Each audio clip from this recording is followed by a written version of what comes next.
बिस्मिल्लाहिर्रहमानिर्रहीम।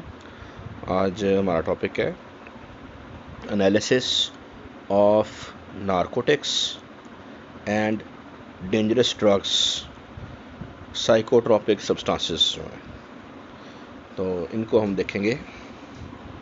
फर्स्ट है डेफिनेशंस हैं। ड्रग क्या होती है? Drug is any substance intended for use as a medicine for the alleviation of human and animal suffering from pain or any disease either alone or in the form of medical preparation. Drug जो है कोई भी ऐसी चीज़ है जिसको हम medicine के तौर पे इस्तेमाल करते हैं किसी भी इंसान या जानवर जो है उसकी तकलीफ़ जो है उसको दूर करने के लिए, बीमारी को दूर करने के लिए। A drug when taken into bye a living system modifies one और मोर ऑफ इट्स फंक्शन। अब ड्रग जो होती है जब कोई जानदार लेता है तो उसके जो फंक्शंस हो रहे होते हैं उनके ऊपर ये असरअंदाज होती है, चेंज करती है जाके उनको।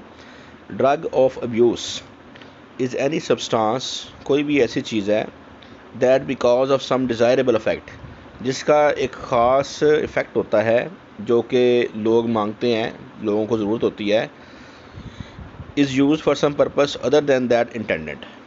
मकसद उसका जो है उससे हट के जो है वो किसी और मकसद के लिए इसको इस्तेमाल करते हैं।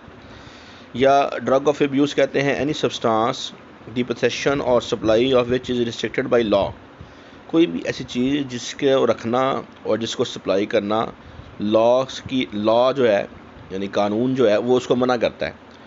Because of its potential harmful effect on the user, क्योंकि जो इसको यूज़ कर रहा है उसको ख़तरा उससे हो सकता है, इसलिए। नार्कोटिक ड्रग्स क्या होती हैं? दीज आर ड्रग्स, ये वो दवाइयाँ हैं that have analgesic effects.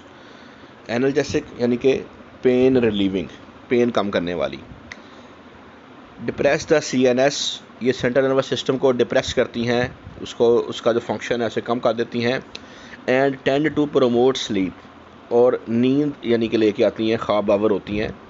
Psychotropic substances क्या होते हैं? ये वो ड्रग्स हैं विच इन थेराप्यूटिक डोजेस, जो कम मकदार में हों, थेराप्यूटिक डोज में हों, डाइमिनिश अवेयरनेस ऑफ सेंसरी इम्पल्स, तो ये जो अदराक है, फ़हम है बंदे का, उसको तब्दील कर देती हैं, कम कर देती हैं, चेंज कर देती हैं। स्पेशली पेन, दर्द का एहसास ख़त्म कर देती हैं by the brain. Mind altering drugs भी इन्हें कहते हैं, जो कि जहन जो है उसको चेंज कर देती हैं। नेक्स्ट है नारकोटिक्स क्या होती हैं? The term narcotic is derived from the Greek word narkotikos. तो नारकोटिक का जो लफ्ज़ है ये ग्रीक यूनानी लफ्ज़ नारकोटिकोस से आया है, which implies as the state of lethargy और स्लगिशनेस, जिसका मतलब है कि बंदे का सुस्त और काहल हो जाना, किसी काम का ना रहना। Narcotic drugs are those substances which gives relief from pain, ये वो दवाइयाँ होती हैं नारकोटिक्स जो इन्हें हम कहते हैं, ये दर्द से निजात देती हैं। एंड इंड्यूस स्लीप, और ख्वाब आवर होती हैं, नींद आ जाती है। बट सोशली नॉट एक्सेप्टेबल, लेकिन जो है वो जो माशरा हमारा है, सोसाइटी है, उसमें जो है वो इनकी इजाज़त नहीं होती। Psychotropics, the Greek word psycho means soul and trope means turning, यानी कि माइंड आल्टरिंग, जेन को बदलने वाली। Any drug that having peculiar affinity for mind, effect on mind altering, जो कि बंदे का जहन या सोच तब्दील कर देती है। नेचुरल नारकोटिक्स कौन सी हैं और सेमी सिंथेटिक नारकोटिक्स कौन सी हैं? फ़र्क क्या है? नेचुरल हैं occurring in nature as plants, जो कि पौधों की शक्ल में है, रूट भी हो सकती है, बार्क उसकी जो छाल होती है, लीव्स पत्ते हो सकते हैं, फ्लावर्स फूल भी हो सकते हैं, फ्रूट्स फल भी हो सकता है, सीड्स बीज भी हो सकते हैं। रेजिनस एंड मिल्की एक्सुडेशंस, ये होती है कि जब किसी पौधे के हिस्से पे कट लगाते हैं तो उसमें से रेजन की तरह से चिपकने वाला मिल्की सा जो है वो लिक्विड निकलता है, उसे कहते हैं एक्सुडेशन। तो इसकी एग्जांपल्स में शामिल हैं कैनबिस, से भंग कहते हैं, मैरिजुआना, चरस, हशीश ऑयल, गांजा, भंग, कोकेन और ओपियम इसमें शामिल हैं जो नेचुरल नारकोटिक्स हैं। नेक्स्ट है semi synthetic narcotics, crude and raw natural drugs, जो पौधों से आती हैं ड्रग्स। दे आर प्रोसेस्ड, उनको केमिकली प्रोसेस करते हैं, फिजिकली केमिकली इनको प्रोसेस करते हैं। एंड आइसोलेटेड, उनको अलग करते हैं, उनको प्योर करते हैं। To activate compounds by chemical process, chemical process के ज़रिए उनको चेंज करते हैं ताकि वो ज़्यादा उनका असर बढ़ जाए, एक्टिवेट हो जाएं। Such man made drugs derived from natural drugs are called semi synthetic drugs. ये इंसान की बनाई हुई ड्रग्स होती हैं जो कि नेचुरल ड्रग्स से बनाई जाती हैं, इनको कहते हैं semi synthetic drugs. For example heroine इसमें शामिल है, ब्राउन शुगर या स्मैक जिसे कहते हैं वो भी इसमें शामिल है। सिंथेटिक नारकोटिक्स के बारे में है कि drugs are wholly man made, ये वो ऐसी ड्रग्स होती हैं जो मुकम्मल तौर पे इंसान ने बनाई, सिंथेटिक मुकम्मल 100%, prepared from elements like carbon, hydrogen, nitrogen, phosphorus, sulphur वगैरह से बनाई हुई होती हैं। Prepared from simple primary chemicals, छोटे मोटे केमिकल्स लेके छोटे मालिक्यूल जो होते हैं उनसे बनाया जाता है। प्रिपेयर्ड एक्स, ये एग्जांपल आ गई इसकी, पैथिडीन एंड साइकोट्रॉपिक सब्स, तो ये दवाइयाँ हैं जो कि इन सिंथेटिक होती हैं मुकम्मल तौर पे। तो आगे इसकी एग्जांपल्स आ रही हैं। साइकोट्रॉपिक सब्सटेंसेस में शामिल हैं मेथाक्वालोन, मैक्लोक्वालोन, मैंड्रेक्स भी कहते हैं इनको, एक ही नाम है इनका, मैंड्रेक्स कहते हैं आमतौर पे, मैंड्रेक्स। एम्फिटामिन्स और मेथ एम्फिटामिन्स, बारबिचुरेट्स और इनके डेरिवेटिव्स, बेंजोडाइएज़पाइन्स, लाइसरजाइड, और इसका नाम आगे भी है डाईहाइड्रोक्लोराइड, इस तरह का नाम है, तो ये आगे नेम आएगा से मुकम्मल। तो LSD कहते हैं इसको, सिंपल LSD, लाइसरजाइड। तो classification of narcotics drugs and psychotropic substances जो है वो हम कर सकते हैं। तो नारकोटिक ड्रग्स और साइकोट्रॉपिक जो सब्सटेंसेस हैं ये डिफरेंट हो गए। नारकोटिक ड्रग्स जो हैं आगे इनको हम नेचुरल और सेमी सिंथेटिक और सिंथेटिक में तब्दील क्लासीफाई कर लेते हैं। नेचुरल की एग्जांपल्स में ओपियम जिसे हम कहते हैं, पोस्ट कहते हैं, कैनाबस ये भंग का पौधा होता है, कोकेन, गांजा और भंग ये जड़ी बूटी होती है जी एक। सेमी सिंथेटिक हीरोइन और ब्राउन शुगर इसमें शामिल हैं, और सिंथेटिक नारकोटिक्स में शामिल हैं मेथाक्वालोन, एस्पिरिन लिखा हुआ है लेकिन एस्पिरिन जो है ज़्यादातर इसमें शामिल नहीं करते। LSD, लाइसरजाइड, PCM इसका नाम कहीं आगे आएगा, PCM का, ऐसे ही इसको कहते हैं LSD और PCM यही नाम चलता है। बारबिचुरेट्स, बेंजोडाइएज़पाइन्स ये भी शामिल हैं इसमें, जो कि सिंथेटिक ड्रग्स की एग्जांपल्स हैं। अब साइकोट्रॉपिक के बारे में क्या चीज़ है, माइंड अल्टरिंग। तो सबसे पहले हम बात करेंगे ओपियम की, जो कि पोपी प्लांट होता है, पोस का पौधा होता है, उससे जो है ये बनती है। आल्सो नोन एज पेरिगोरिक, डोवर्स पाउडर भी कहते हैं इसको। Opium comes under natural type of narcotic drugs, ये नेचुरल टाइप में आती है। Immediate precursor of heroine is morphine, तो ओपियम से जो है बनती है मॉर्फिन, और मॉर्फिन से फिर आगे बनती है heroine. Opium is the dried milky sticky white juice. अब ओपियम क्या होती है, जैसे पोस्ट कहते हैं, ये ड्राई किया हुआ मिल्की स्टिकी वाइट जूस होता है, जमा हुआ होता है, which is obtained by cutting slits of the unripe seed pods of Papaver somniferum L, more commonly referred as opium poppy, या सिर्फ जो कहते हैं पोपी प्लांट, तो ये इसका साइंटिफिक नेम है Papaver somniferum L। तो इसके जो फ्रूट होते हैं ना, फ्रूट वो होते हैं गोल से, अनराइप सीड पोड्स उन्हें कहते हैं। तो फूल लगता है, फूल के बाद यानी कि नीचे फिर वो बनता है जो है सीड पॉड, तो उसके अंदर सीड होते हैं। तो उस जब वो कच्चा होता है उसको जो है वो कट करते हैं, कटिंग स्लिट्स, उसको जो है काट देते हैं, तो उसमें से फिर जो है ये मिल्की स्टिकी वाइट जूस निकलता है, उसे कहते हैं ओपियम।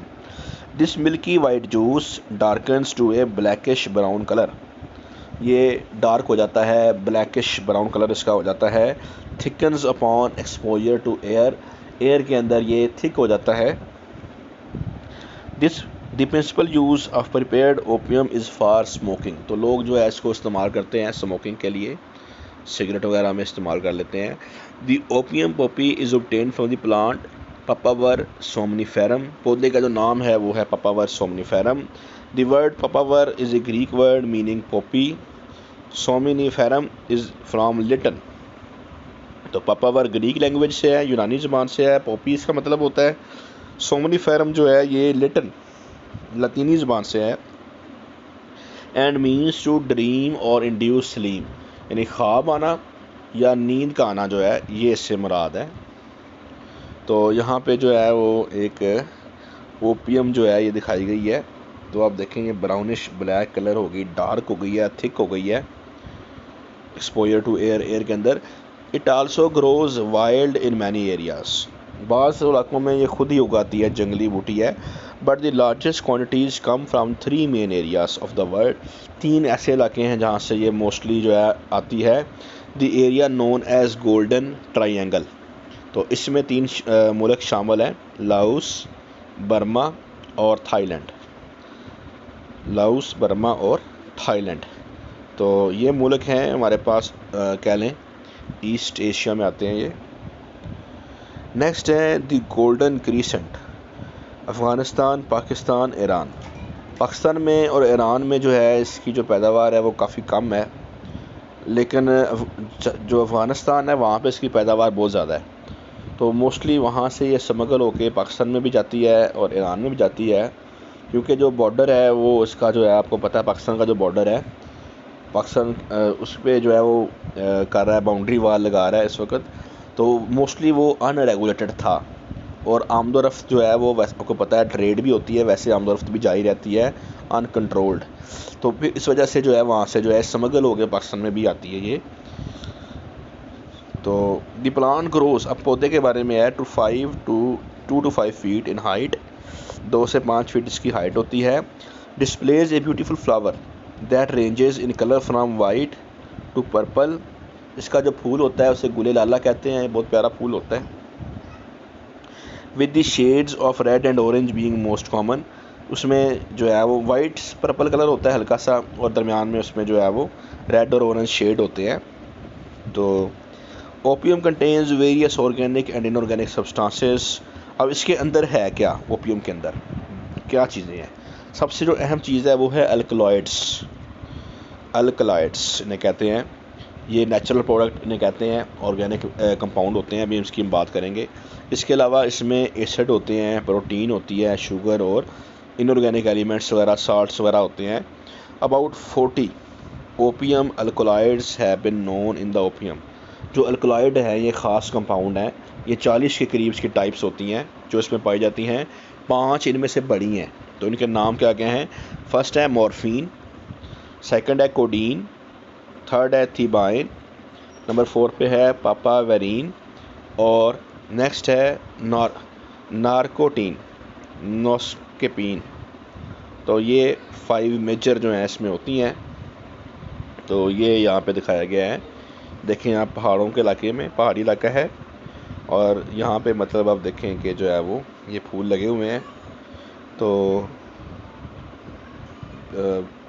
वाइट कलर नज़र आ रहा है इनमें, और रेड सा कलर नज़र आ रहा है, तो पिंक शायद हो थोड़ा सा, ये दिखाया गया है यहाँ पे कि वाइट फ्लावर्स हैं और अंदर पर्पल या रेड कलर देखिए नज़र आ रहा है।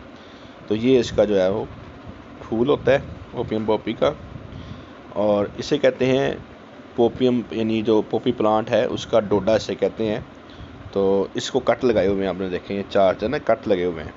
तो इसके ये जो कट लगे हुए हैं चाकू से, इसमें से जो है वो निकलता है मिल्की जूस, जिसको ओपियम कहते हैं। ये देखें ये कट लगा दी हैं और इसमें से ये मिल्की जूस जो है बाहर निकल रहा है। पॉपी का कैप्सूल से बोल देते हैं, डोडा बोल देते हैं आम। ये यहाँ पे इन्होंने दिखाए हैं, क्लियर नज़र आ रहे हैं। और ये देखें ये कट लगाने के बाद इसमें से जो है वो मिल्की वाइट जो है वो ओपियम जो है वो निकल रही है। ये इन्होंने जो है वो इसका जो सीड का, यानी कह लें कि जो है अनराइप फ्रूट कह लें इसको, काट के इन्होंने दिखा दिया अंदर से। तो ये पॉपी कैप्सूल है, POS डोडा इसे कहते हैं आमतौर पे। तो अब यहाँ पे जो लफ्ज़ आए हैं मैं ज़रा उनको एक्सप्लेन कर देता हूँ। अल्कलॉइड क्या होती है? ये एनी ऑर्गेनिक एजेंट है आइसोलेटेड फ्रॉम प्लांट्स, पौधों से हासिल होता है, दैट कंटेन्स नाइट्रोजन, इसके अंदर नाइट्रोजन होती है ख़ास तौर पे, and reacts with N acid, तो ये बेसिक होता है और ये एसिड से रिएक्ट करेगा टू फॉर्म ए साल्ट। आपको पता है कोई भी चीज़ जो बेसिक होती है वो एसिड से रिएक्ट करके साल्ट बनाएगी। तो ये इसकी डेफिनेशन हो गई कि एनी ऑर्गेनिक एजेंट, ये कोई ऐसा कंपाउंड है आइसोलेटेड फ्रॉम प्लांट्स जो पौधों से आएगा, जिसकी ओरिजिन पौधे है, कंटेन्स नाइट्रोजन, इसके अंदर नाइट्रोजन भी होती है लाजमी तौर पे, ये इसकी यानी कि कहने के ख़ास बात है, और ये बेसिक इन नेचर होता है। तो आगे इसकी एग्जांपल्स भी आएंगी, हम इनका स्ट्रक्चर भी देखेंगे। नेक्स्ट है analgesic, a type of drug that alleviates pain without loss of consciousness, कि जो पेशेंट है जिसको जो तकलीफ़ में है, दर्द में है, वो बेहोश नहीं होगा, उसकी दर्द जो है वो कम हो जाएगी, ख़त्म हो जाएगी। Opiate, drug derived directly from opium, opiate कोई ऐसी ड्रग है जो कि ओपियम से डायरेक्टली बनाई गई है, and use in its natural state, और उसी हालत में इसको इस्तेमाल किया गया, विदाउट केमिकल मॉडिफिकेशन, इसको मॉडिफाई भी नहीं किया गया। ओपिएट्स इंक्लूड मॉर्फिन, इसमें शामिल कौन कौन सी हैं? अल्कलॉइड्स ही हैं ये, मॉर्फिन है, कोडीन है, थीमाइन है, नार्कोटीन, पापाविरीन एट्सेट्रा। नेक्स्ट है ओपियोइड, ओपिएट तो हो गया, ओपियोइड क्या होता है? ये एक ड्रग है, हार्मोन या एनी अदर केमिकल सब्सटेंस, यानी इसमें ड्रग भी आ जाती है, हार्मोन भी हो सकता है, कोई केमिकल सब्सटेंस हो सकता है, हैविंग सेडेटिव और नारकोटिक इफ़ेक्ट्स, जो कि ख्वाबावर है, नारकोटिक इफ़ेक्ट रखता है, similar to those containing opium और इट्स डेरिवेटिव्स, बिल्कुल वैसे ही इसका इफ़ेक्ट है जैसे कि ओपियम का है या इसके जो डेरिवेटिव्स हैं उनका, तो उसको ओपियोइड कहेंगे, या कोई और चीज़ भी हो सकती है, यानी चीज़ और है लेकिन इफ़ेक्ट उसका वही है जो ओपियम का और उसके डेरिवेटिव्स का है, तो उसको ओपियोइड कहेंगे। ए नेचुरल ब्रेन ओपिएट, तो ब्रेन ओपिएट जो है डेरिवेटिव्स हो सकते हैं जिनका इफेक्ट सेम हो। तो नेक्स्ट है major alkaloids found in raw opium, तो मिनिमम और मैक्सिमम दी गई हैं और एवरेज दी गई हैं, तो हम एवरेज को देख लेते हैं।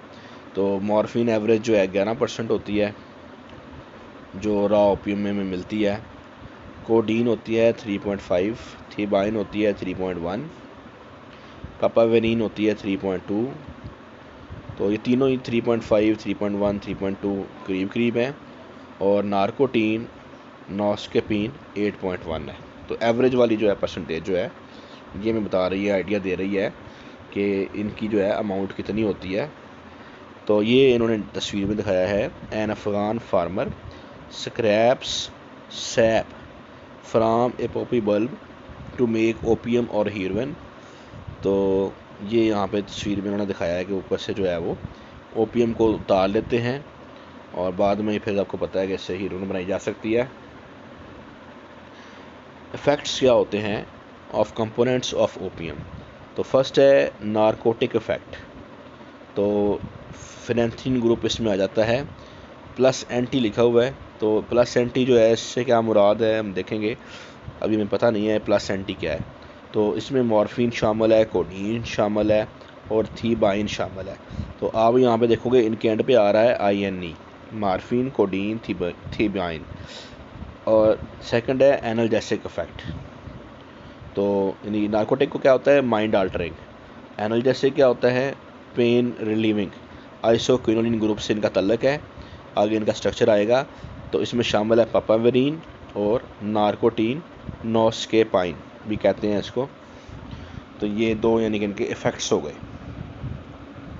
तो ये फिनेंथ्रीन का स्ट्रक्चर दिखाया गया है जिसमें 3 बेंजीन के रिंग जो होते हैं वो फ्यूज्ड हैं, C14H10 इसका फार्मूला है, और यहाँ पे हर इनके जो कार्बन है उनकी नंबरिंग दिखाई गई है, कहाँ से शुरू होती है 1 2 3 4 5 6 7 8 9 10। तो 10 कार्बन है हमारे पास फ्री, और जो 4 कार्बन है वो आपको पता है कि वो रिंग्स के दरमियान शेयर्ड है, और फिर हाइड्रोजन है तो हाइड्रोजन कहाँ पे है? हर कार्बन पे आपको पता है कि एक हाइड्रोजन है। तो जो 10 कार्बन है उन पे 10 हाइड्रोजन हो गए, और जो कार्बन जो है दरमियान में शेयर्ड हैं रिंग्स के अंदर, उन पे कोई हाइड्रोजन नहीं है यहाँ पे। ये है जी आइसोक्विनोलिन C9H7N, ये इसका फार्मूला है। अब इसकी नंबरिंग कैसे करेंगे रिंग की, तो यहाँ पे दिखाई गई है।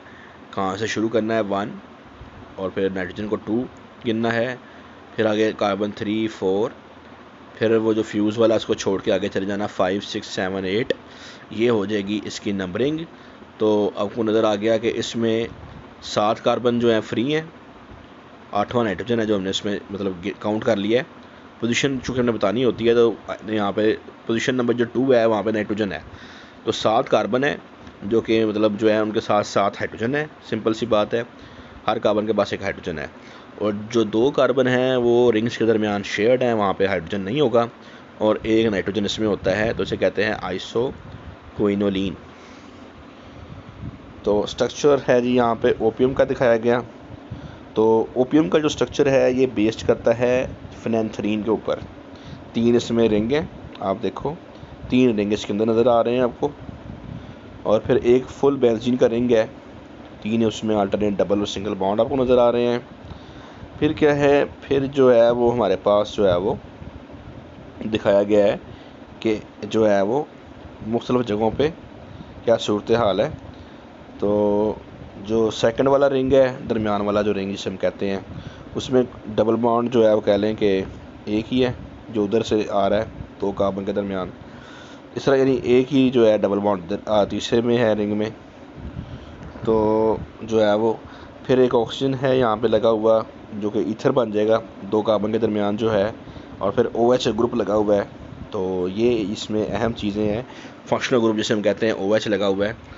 फिर यहाँ पे उन्होंने दिखाया है कि एक लगा हुआ है नाइट्रोजन, 2 कार्बन के दरमियान है कह लें एक, यानी कि नाइट्रोजन लगा हुआ है, एक कार्बन इस साइड पे है, और फिर आगे जाके 2 कार्बन के बाद वो रिंग से अटैच है, और फिर CH3 लगा हुआ है उसके साथ।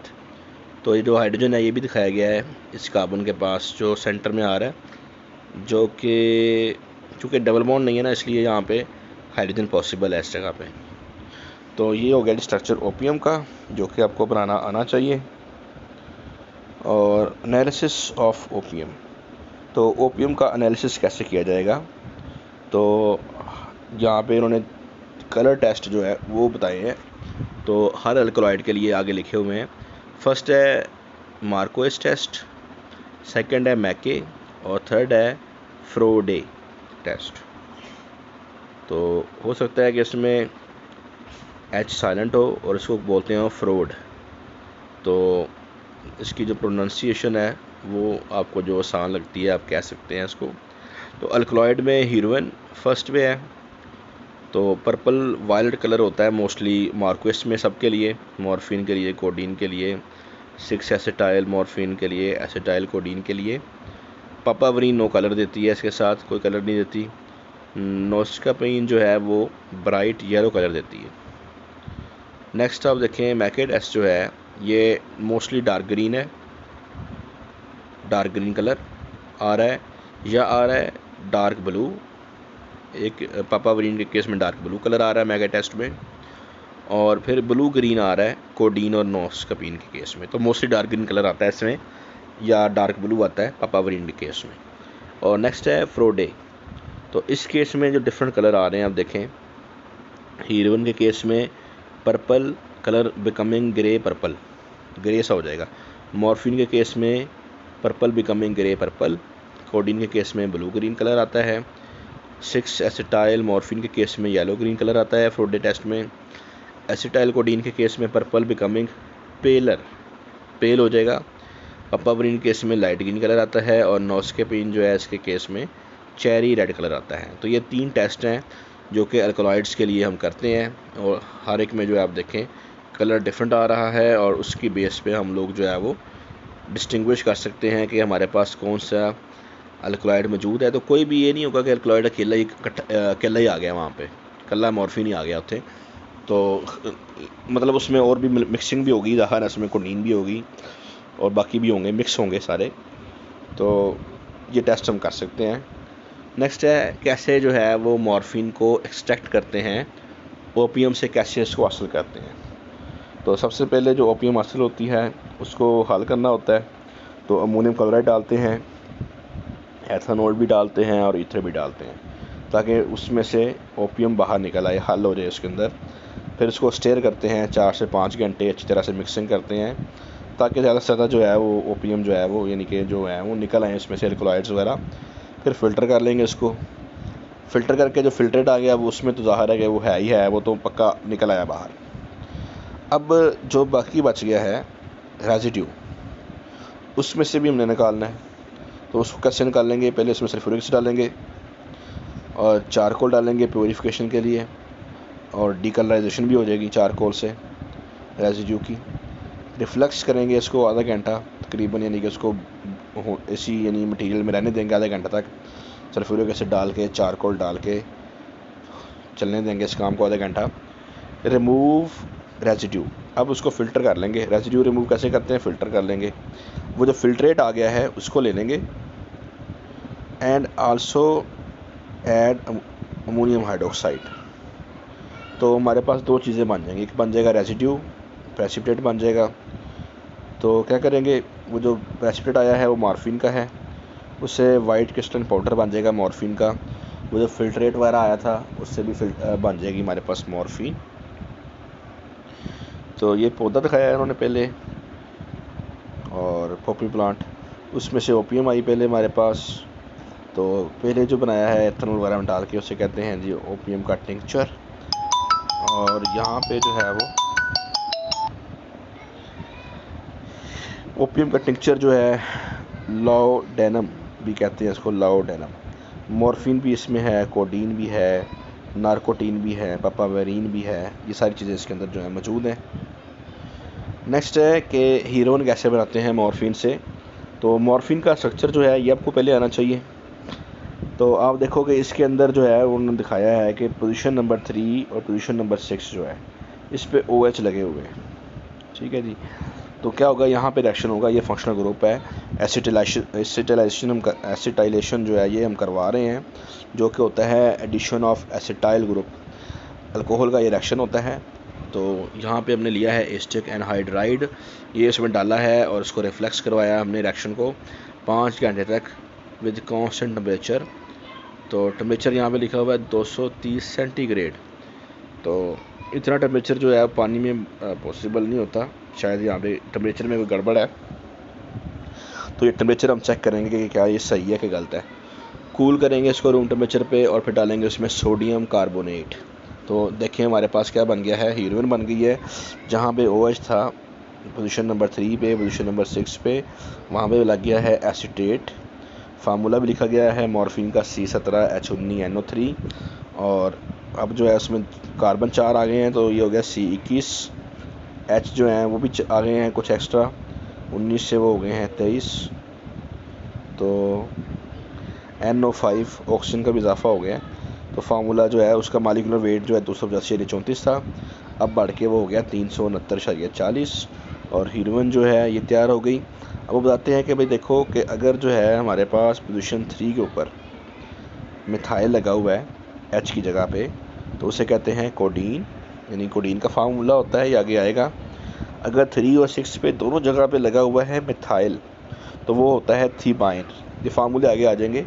तो ये जो है यानी कि एसिटाइलेशन होती है, ये चीज़ अपने ज़हन में रखनी है, दोनों फार्मूले आपको आने चाहिए, मॉर्फिन का भी और हीरोइन का भी। तो ये इन्होंने दिखाया है यहाँ पे कि हुआ क्या है कि हमारे पास जो है वो आई थी मॉर्फिन, और फिर हमने उसकी एसिटाइलेशन करके बना ली हीरोइन। तो ये नीचे दिखाया गया है कि हीरोइन कलर्स जो हैं, हीरोइन जो तैयार हुई है उसके जो रंग हैं can vary from a dark brown sugar colour to a whitish colour appearing a lot like cocaine. तो कोकेन होता है, पाउडर होता है, वाइट कलर का होता है। ये यहाँ पे जो है इन्होंने हीरोइन दिखाई है, और ये वाइट पाउडर की तरह की है।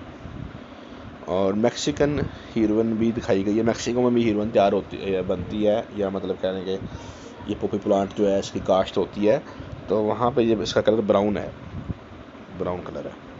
तो ये जो है फार्मूले दिए गए हैं। सबसे जो पहला फार्मूला है ये ओपियम का है, जिसमें आप देखें उन्होंने OH सिर्फ एक ही लगाया है। मॉर्फिन में 3 और 6 पे 2 OH लगाए गए हैं, जो हम पीछे भी देख के आए हैं। और ये याद करना फार्मूला, और फिर आगे हीरोइन का फार्मूला भी दिखाया गया है। तो बाकी सब कुछ सेम है, सिर्फ 3 पोजीशन पे और 6 पे जो है वो रिएक्शन हुआ है, एसिटाइलेशन जिसे हम कहते हैं, और हमारे पास हीरोइन तैयार हो गई है। तो आगे दिखाया है उन्होंने कोडीन। कोडीन में क्या है, पोजीशन नंबर 3 पे जो H था उसकी जगह पे लग गया मिथाइल, और थीबाइन जो है वो दिखाई है। तो उसमें आप देखोगे पोजीशन नंबर 3 पे और 6 पे 2 मिथाइल लग गए। 3 और 6 पे जहाँ पे हाइड्रोजन था उसकी जगह पे मिथाइल लग गए। नेक्स्ट है पापावेरिन। तो पापावेरिन जो है इसका स्ट्रक्चर थोड़ा सा डिफरेंट है। इसमें जो है वो आइसोक्विनोलिन वाला स्ट्रक्चर है, आइसोक्विनोलिन वाला स्ट्रक्चर है इसमें। अब अगर देखें और से तो उसमें नाइट्रोजन आपको नज़र आ रहा है वहाँ पे। तो इसमें भी OCH3 लगे हुए हैं, मिथॉक्सी ग्रुप कह लें इनको। और फिर क्या है कि एक जो है वो बेंजीन का रिंग अलग है तीसरा, और उसके साथ भी 2 मिथॉक्सी लगे हुए हैं। तो ये है जी पापावेरिन। और नॉस्केबीन जो है वो भी इसी स्ट्रक्चर के ऊपर बेस्ड है। इसमें उसमें दोनों में रिजेंबलेंस है, आइसोक्विनोलिन टाइप ये दोनों स्ट्रक्चर हैं। इसमें N के साथ CH3 लगा हुआ है। और फिर क्या है कि नेक्स्ट रिंग के अंदर जो है वो OCH3 लगा हुआ है, और फिर साथ आगे ऑक्सीजन के 2 ऑक्सीजन भी लगे हुए हैं, यानी 5 मेंबर रिंग आगे भी है। और इस साइड पे दोबारा आप देखें नीचे आके भी जो है वो एक 5 मेंबर रिंग बना हुआ है ऑक्सीजन के साथ भी, और 2 OCH3 लगे हुए हैं। तो नॉस्केबीन जो है ये इसका स्ट्रक्चर है। तो ये भी आप लोगों ने जो है वो देख लेना है। अब हमने देखना है कि क्या क्या इफेक्ट्स होते हैं ओपिएट्स के ऑन ह्यूमन बॉडी। ओवरडोज अगर होगी तो उसमें क्या मसले होंगे, यूफोरिया, जॉली मूड, यानी बंदा बहुत लाइट फील करेगा, यानी एकदम मस्त हो जाएगा। डिस्फोरिया, फीलिंग अनहैप्पी हो सकता है। ड्राउसी जो है ये मतलब कोमे से निकालने के ज़रा कम लेवल की होती है चीज़, जिसमें बंदा हर चीज़ देख रहा होता है लेकिन मतलब उसको समझ नहीं आ रही होती कि हो क्या रहा है। ड्राउसी, नींद सी, यानी नींद की सी हालत होती है, जैसे ख्वाब नज़र आ रहा है ना, ऐसे एक्चुअल चीज़ें नज़र आ रही होती हैं लेकिन लग रहा होता है जैसे मैं ख्वाब देख रहा हूँ, बस वो देख रहा होता है। रेस्पिरेटरी डिप्रेशन, सांस लेने में कमी आ जाना, टेम्परेचर कम होना, BP ब्लड प्रेशर कम होना। पल्मोनरी एडिमा, पल्मोनरी एडिमा जो है ये मेरे ख्याल में वेन्स का इससे ताल्लुक है। तो वेन्स तंग हो जाती हैं या मतलब जो है वो किस तरह का चक्कर है। एडिमा, बट BP लो हो रहा है तो इसका मतलब है कि वेन्स जो हैं डायलेट हो जाएंगी। तो एडिमा हम चेक करेंगे कि एडिमा क्या होता है। रिस्क ऑफ डेथ, तो ज़्यादा यानी डोज हो गई है तो जो है फेटल भी हो सकता है, बंदा मर सकता है। विथड्रॉयल सिंड्रोम, जब वो छोड़ेगा, इसको रोकेगा, तो उसका असर क्या होगा, ड्रग सीकिंग बिहेवियर, वो बंदा जो है वो किसी ना किसी तरीके से इसको ढूंढेगा ड्रग्स को। रेस्टलेसनेस, बेचैन हो जाएगा। एंजाइटी उसकी जो है वो हो जाएगी, टेंशन में आ जाएगा। लैक्रीमेशन कहते हैं जब मतलब टेंशन जो है वो हद से बढ़ रही हो। यानिंग, सुस्ती बढ़ जाना। टेम्परेचर बढ़ेगा, उसका BP बढ़ेगा। नौसिया एंड वॉमिटिंग, उसको जो है वो मतली आना या उल्टी आना हो सकता है। स्वेटिंग, पसीना जो है ये आना भी इसकी अलामत में शामिल है। तो short term effects of heroine क्या हैं, ये यहाँ पे दिखाए गए हैं। सेंट्रल नर्वस सिस्टम के ऊपर क्या होता है, euphoria, alternately alert and drowsy state, यानी कि बाज़ दफ़ा वो अलर्ट हो जाता है, ज़्यादा अलर्ट हो जाता है, बाज़ दफ़ा वो ड्राउजी यानी कि स्लो हो जाता है। ड्राइनेस हो जाती है माउथ में, स्किन वार्म हो जाती है, गर्म हो जाती है। रेस्पिरेटरी, स्लोड ब्रेथिंग, सांस लेने में स्लो हो जाता है काम। मस्कुलर वीकनेस, मसल्स में कमज़ोरी आ जाती है। लॉन्ग टर्म इफेक्ट्स जो हैं हीरोइन के सेंट्रल नर्वस सिस्टम पे, एडिक्शन हो जाती है, बंदा आदी हो जाता है। टॉलरेंस काफ़ी ज़्यादा वो मतलब जनी मकदार में उसको बर्दाश्त कर लेता है, उसको डिपेंडेंस, और उसके बगैर मतलब जो है उसका गुजारा नहीं होगा। सर्कुलेटरी कोलैप्स्ड वेन्स, वेन्स जो हैं वो कोलैप्स करेंगी उसमें, यानी कि ब्लड जाना कम हो जाएगा। Heart, infection of heart lining and valves, infection हो सकती है, हार्ट लाइनिंग और वाल्व्स को नुकसान पहुंचेगा। रेस्पिरेटरी, नमूनिया हो जाएगा। नमूनिया जो है ऐसे आप वाकिफ़ हैं, जिसमें लंग्स की ये बीमारी होती है, लंग्स के अंदर एल्वियोलाई होते हैं और वो पस वगैरह से फिल हो जाएंगे, तो उसमें फिर जो है वो गैशियस एक्सचेंज कम हो जाएगी, सांस लेने में तकलीफ़, शॉर्टनेस ऑफ ब्रेथ हो जाएगी उससे। लिवर, तो इन्फेक्शन भी हो सकती है नमूनिया में। लिवर जो है डिक्रीज्ड फंक्शन, उसका काम होता है टॉक्सिन्स को बॉडी से निकालना, तो उसका फंक्शन जो है डिस्टर्ब हो जाएगा। सिस्टमेटिक एब्सेसिस, तो एब्सेसिस जो है ये ओवरऑल मेरे ख्याल में कोई बीमारी है, इसको हम चेक करेंगे एब्सेसिस क्या होती है। तो यहाँ तक हम करेंगे आज। नेक्स्ट जो है वो हम अगले लेक्चर्स में देखेंगे। लेक्चर काफ़ी लंबा हो गया है। आप लोगों का बहुत शुक्रिया। अल्लाह।